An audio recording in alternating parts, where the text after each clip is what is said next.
This presentation will give a short list of items that should be reviewed during a walkthrough of a trussed roof cavity. This presentation has a lot of photos of existing trussed roof cavity issues, including web buckling, lateral restraint connection issues, and other concerns. Make sure truss webs are not buckling. Laterals, the green member shown below, should overlap the web. Laterals should be connected with at least 2 nails per truss. This photo shows long compression webs that do not have the proper lateral and diagonal bracing. You can see they are starting to buckle.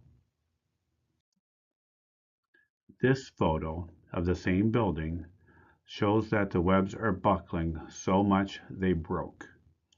If you see something like this in a roof cavity, immediate action is required. Lateral restraints should overlap the truss web. This allows for a better connection and helps prevent splitting of both the lateral and the truss web. There are several issues in this photo. The lateral is butting together in the back and not overlapping the web. The front lateral is held up too high. The lateral should either be at the midpoint or at the third points. In addition, there are no diagonals behind the laterals. This is another example of the laterals butting. You can see the laterals starting to split, and the 4 nails into the webs are too close together and will split the web. These laterals are again butted together, and more nails were added to help make a good connection. More nails are not always better. It will just end up splitting the lumber.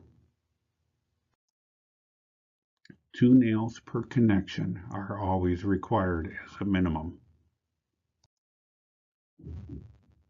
This is what it should look like. You have 2 laterals overlapped, and you can see a diagonal bracing located behind the lateral. 2 good nails fully embedded. When a truss web has a lateral restraint, it also needs to have diagonals. BCSI B3 suggests every 20 feet. If a bracing is engineered, it may be closer or farther apart. Typically, large compression webs would be closer than 20 feet. Note that these braces need to cross where the lateral is connected to the web and as close to the top and bottom of the joints as possible.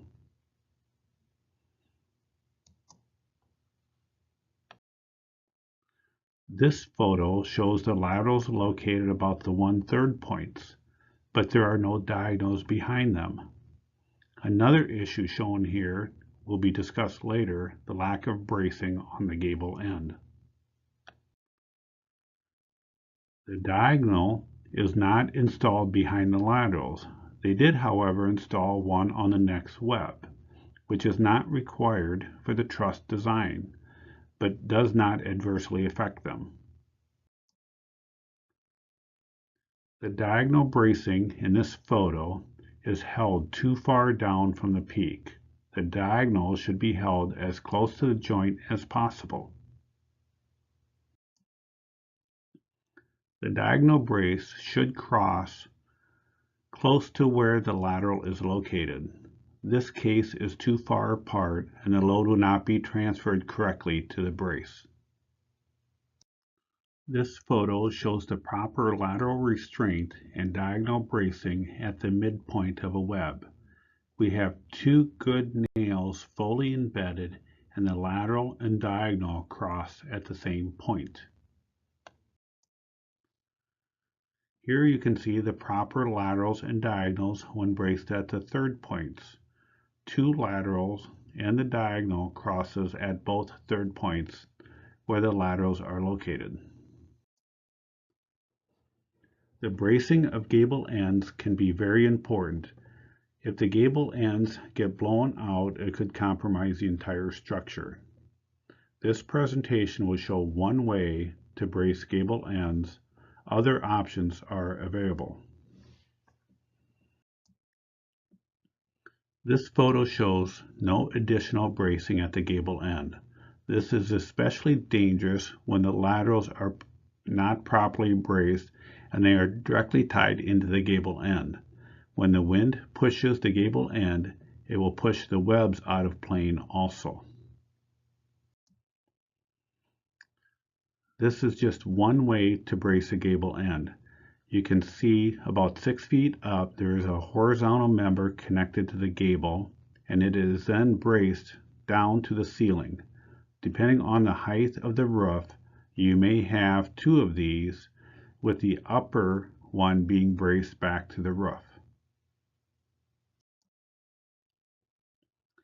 A higher than normal moisture in the roof cavity is typically not good and can cause lots of problems if not caught early. Feel the lumber and look to see if the moisture is building up in the roof cavity. The lumber should be around 50% or less. If the ventilation systems are working properly, you should not see a lot of condensation. Check for roof leaks. This photo should be obvious. The insulation is wet. A major ventilation or leak issue is happening. This photo shows darker than normal lumber. If you could actually feel it, it's wet. You can see the plates are starting to rust in the background also. This photo shows a roof leak causing the lumber to rot for the purlin and the truss top cord. If this is caught early, it would be an easy fix. This leak is causing the truss lumber and purlins to rot, and it has compromised the strength. Repairs would probably be required. If you see any repairs that were done during construction, do they look reasonable? This repair is not correct. If there is damage at a joint, the repair would be OSB or plywood. One should always keep an eye out for construction defects when walking the roof cavity. The next few slides will show different stages of rusted plates. If a vapor barrier is not functioning properly, you can get a corrosive atmosphere from below in the attic. If the fans are not ran properly, the ventilation can reverse. This photo shows plates that are starting to show signs of corrosive atmosphere. The white, almost powder on the plate is a reaction between the corrosive atmosphere and the galvanization. This does not affect the strength of the plate yet. However, the ventilation system and or vapor barrier should be looked at.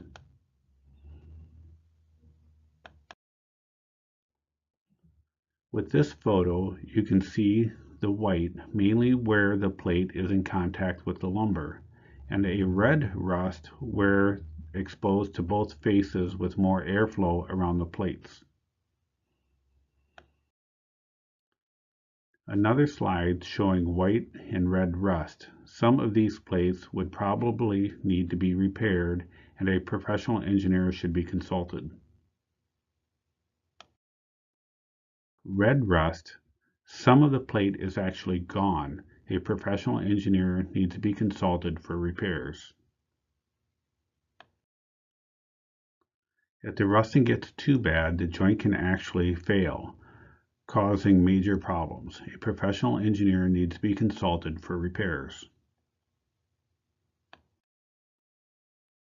In summary, catching issues early is key to preventing major problems down the road. A yearly assessment of the roof structure can add years to the life of the structure. If issues arise, get them addressed and consult professionals when needed. Any questions or concerns, you can contact SBCA, www.sbcindustry.com, consult with a local professional engineer, or consult with a truss manufacturing company. Thank you.